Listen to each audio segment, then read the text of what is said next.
Ramya Bharathi Swarup IPS அவர்கள் commandant Tamil Nadu சிறப்பு காவல்படை 6வது பட்டாலியன் மதுரை அவர்களை அறிமுகம் செய்து வைத்து அறிமுக உரையாற்ற ஸ்பார்க் அகாடமியினுடைய இயக்குனர் கேபி மாரிக்குமார் அவர்களை சமுதாய அடையாள பின்னணியில் இருந்து வந்து இன்று இந்த அரங்கில் இந்தியர்களாய் கூடியிருக்கக்கூடிய மனிதர்கள், சமூக ஆர்வலர்கள், அதிகாரிகள், பத்திரிகையாளர்கள் எல்லோரும் இவ்வரங்கை விட்டு வெளியே சென்ற பிறகும் இந்தியர்களாகவே தொடர வேண்டும் என்ற கோரிக்கையோடு பிரார்த்தனையோடு இந்த உரையை தொடங்குகிறேன்.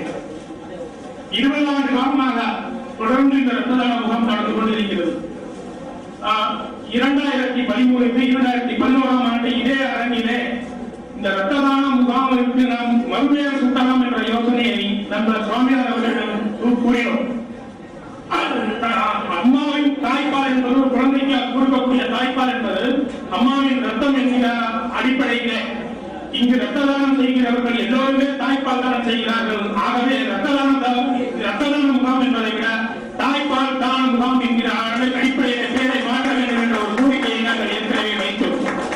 அக்கோரிக்கை இன்றும் தொடர்கிறது. அதற்கான உன்னதமும் புனிதமும் இந்த அரங்கில் நிரம்பி வழிந்து கொண்டிருக்கிறது. இந்த சூழலிலே சிறப்பு விருந்தினராக யாரை அழைக்கலாம் என்ற அடிப்படையில் சுவாமிநாதன் அவர்கள் நமது அலுவலகத்திற்கு வந்து என்னோடு உரையாடி கொண்டிருந்த பொழுது நாம் யோசிக்காமல் தேர்வு செய்தவர் நமது ஐபிஎஸ் அம்மா அவர்கள் ரம்யா பாரதி ஸ்வரூப் அவர்களை. காரணம், அவர்களுக்கு நிறைய பெருமைகள் உண்டு. கிரெடிட்ஸ் அச்சீவ்மெண்ட்ஸ் என்று சொன்னால் ஒரு பட்டியலை சொல்லிக் கொண்டே போகிறார். அந்த அடிப்படையில் தமிழ்நாட்டில் அழைக்கப்பட ஆல் இந்தியாவில் குறைந்த வயதில் ஐபிஎஸ் தேர்ச்சி அடைந்த முதல் பெண்மணி என்கிற பெருமைக்குரியவர். அதிலும் குறிப்பாக அவர்கள் தந்தையார் ஒரு ஐஏஎஸ் அதிகாரி. ஆனால் எனக்கு தெரிந்து எந்த குழந்தை ஐஏஎஸ் அதிகாரியின் குழந்தை பிஏ சோசியாலஜி படிக்கிறேன் என்று எழுப்பி பிஏ சோசியாலஜி படிப்பார்கள் என்பதை நீங்கள் முடிவு பண்ணிக் கொள்ளுங்கள். தந்தை ஐஏஎஸ் அதிகாரியாக இருந்தும் கூட பிஏ சோசியாலஜி என்கிற சமூகவியல் பாடத்தை எடுத்து படிக்கின்ற காலத்திலே ஐஏஎஸ் தேர்வுக்கான முயற்சிகளை பயிற்சிகளை எடுத்து சரியாக 21 வயது எலிஜிபிலிட்டி ஃபார் சிவில் சர்வீசஸ் வந்து 21 வயது 22வது வயதிலேயே முதல் அட்டம்ப்டிலே ஐபிஎஸ் தேர்ச்சி பெற்று தமிழ்நாட்டிலே வந்திருக்கிறார். அப்படிப்பட்ட அவர் இன்று மதுரையில் ஓரளவுக்கு நன்றாக அறியப்பட்ட ஒரு பாரம்பரிய குடும்பத்தை சார்ந்த Swaroop IAS TKD Udayakumar sir அவருடைய பையன் ஸ்வரூப் ஐஏஎஸ் அவர்களுடைய மனம் முடித்து அவரை கணவராக ஏற்றுக்கொண்டு மதுரையில் இருக்கின்ற நேரத்திலே இளைஞர்களுக்கும் மாணவர்களுக்கும் அவர்களை விட ஒரு முன்மாதிரி யாரும் இருக்க முடியாது என்கிற காரணத்தினாலே அவரையும் கௌரவப்படுத்த வேண்டும். இங்கு வந்திருக்கக்கூடிய மாணவர்கள் இளைஞர்களுக்கும் ஒரு புத்துணர்ச்சி அளிக்க வேண்டும் என்று அவரை அழைத்தோம். அவர்கள் 2006 ஆண்டு சோசியாலஜி படிப்பை ஸ்டெல்லா மேரிஸ் கல்லூரி சென்னையிலே முடித்தார்கள். அங்கு அவர்கள் she is the gold medalist for securing highest rank in the subject அந்த BA. அதற்கடுத்து சிவில் சர்வீஸ் எக்ஸாம் அப்பியர் ஆகிறாங்க. 22வது வயதிலே youngest officer to get IPS examination என்று ஃபர்ஸ்ட் அட்டெம்ப்ட்ல கிளியர் பண்ணிடுறாங்க. இப்ப கரஸ்பாண்டன்ட் கோர்ஸ்ல வந்து MBA பண்ணிட்டு இருக்காங்க.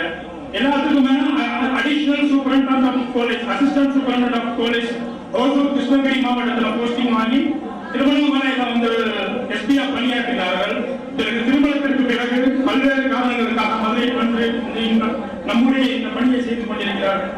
இதோடு மட்டுமல்ல, அப்பாவும் ஒரு ஓய்வு பெற்ற ஐஏஎஸ் அதிகாரி, அம்மாவும் ஒரு கிளாஸ் 1 ஆபீசர் இன்னும் பணியாற்றிருக்கிறார்கள். இவருடைய சகோதரரும் இவர்களும் ஒரே நேரத்தில் சிவில் சர்வீஸ் தேர்வில் தேர்ச்சி பெற்றார்கள். அருண் பிரசாத் என்கிற சகோதரர் ஐஆர்எஸ் ஆபீசராக தேர்ச்சி பெற்று பணியில் டெபுட்டி கமிஷனராக இன்கம் டாக்ஸ் பணியாற்றிக் கொண்டிருக்கிறார். இது எல்லாவற்றிற்கும் மேலாக காவல்துறைக்கும் கலைக்கும் என்ன சம்பந்தம் என்று நாம் கேள்வி கேட்டுவிட முடியாத அளவிற்கு காவல்துறையில் நாட்டம் கொண்டு ஐபிஎஸ் அதிகாரியாக வந்திருக்கக்கூடிய ரம்யா பாரதி அவர்கள் பரதநாட்டியத்திலே 10 ஆண்டு காலங்கள் பயிற்சி பெற்று அரங்கேற்றமும் செய்திருக்கிறார். அந்த வகையை அவர் பரதநாட்டிய நடன கலைஞரும் கூட.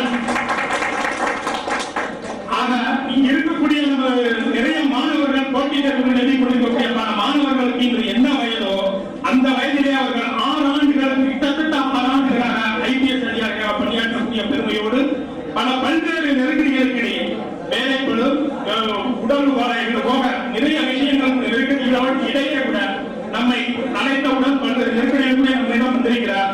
மாணவர்களுக்காகவும் இளைஞர்களுக்காகவும் அவர் இருந்த இடத்திலே ஒரு 5 நிமிடம் நமக்கான ஒரு செய்தியை நான் கேட்டுக்கொண்டு ரம்யா பாரதி மேடம் IPS தெரிவித்துக் கொள்கிறேன். IAS Academy ஃபவுண்டர் வந்து ஒரு எலாபரேட்டான இன்ட்ரோடக்ஷன் கொடுத்தாரு. பட் வந்து எல்லாருக்கும் நானும் ஒரு பர்சன் தான், பற்றி ஒன்றும் சொல்றதுக்கு இல்லை. இங்க ஒவ்வொருத்தரும், இங்க இருக்கிற ஒவ்வொருத்தரும், மேடையில் உட்கார்ந்துருக்கிற ஒவ்வொருத்தரும் ஒவ்வொரு வகையில வந்து அச்சீவ் பண்ணியிருக்காங்க, தனித்து நிற்கிறாங்க. ஸோ அவங்கள போல நானும் ஒருத்தர் அப்படின்றத நான் ஃபர்ஸ்ட் தெரிஞ்சுக்கிறேன். இந்த மாதிரி சோஷியல் சர்வீஸ் பண்றதோ இல்லாட்டி ஒரு பப்ளிக் இன்ட்ரெஸ்ட்ல செயல்படுறதோ வந்து ஒரு நோபல் குவாலிட்டி, ஒரு நோபல் குவாலிட்டி. அது வந்து சுலபமா எல்லாருக்கும் வராது.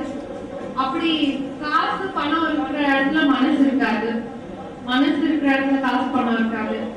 எனக்கு தெரிஞ்சு 20 வருஷமா இந்த இனிஷியேட்டிவ் வந்து கண்டினியூஸா ஒரு டிஸ்டர்பன்ஸ் இல்லாம, ஒரு தடை இல்லாம வெற்றிகரமா போய்கிட்டு இருக்குன்னா அதுக்கு ஃபர்ஸ்ட் இதற்கு பின்னாடி இருக்கிற எல்லாருக்கும் நம்ம ஸ்பெஷல் அப்ரிசியேஷன் நான் தெரிவித்துக் கொள்கிறேன். இவங்க ஃபர்ஸ்ட் வந்து mister Marikumar and Netaji association சார்பில் இருந்து வந்து இன்வைட் பண்ண நான் வந்து மதுரைக்கு எனக்கு புதுசு, அதனால எனக்கு அவ்வளோ ஐடியா கிடையாது. இங்க உள்ள ஆக்டிவிட்டிஸ், சோஷியல் வெல்ஃபேர் மெஷர்ஸ் பத்தி எனக்கு அவ்வளோ ஐடியா கிடையாது. அவங்க ஃபர்ஸ்ட் வந்து இன்வைட் பண்ணப்போ ரொம்ப மகிழ்ச்சியா இருந்தது. எனக்கு தெரிஞ்சு அவங்களுக்கு ஏற்கனவே தெரிஞ்சு வந்தாங்க, அதனால எனக்கு ரொம்ப மகிழ்ச்சியா இருந்தது இப்படி ஒரு இனிஷியேட்டிவ் இருந்தது. ஏன்னா நானும் எனக்கு தெரிஞ்சு 18 வயசுல இருந்து ரத்த தானம் செஞ்சுட்டு இருந்தேன். இந்த 1 இயர் தான் நான் இப்ப செய்யல, அதையும் அவங்க கிட்ட சொன்னேன். பிகாஸ் என்னை பொறுத்த வரைக்கும் ரொம்ப மிகச்சிறந்த தானம் வந்து ரத்த தானம் தான்.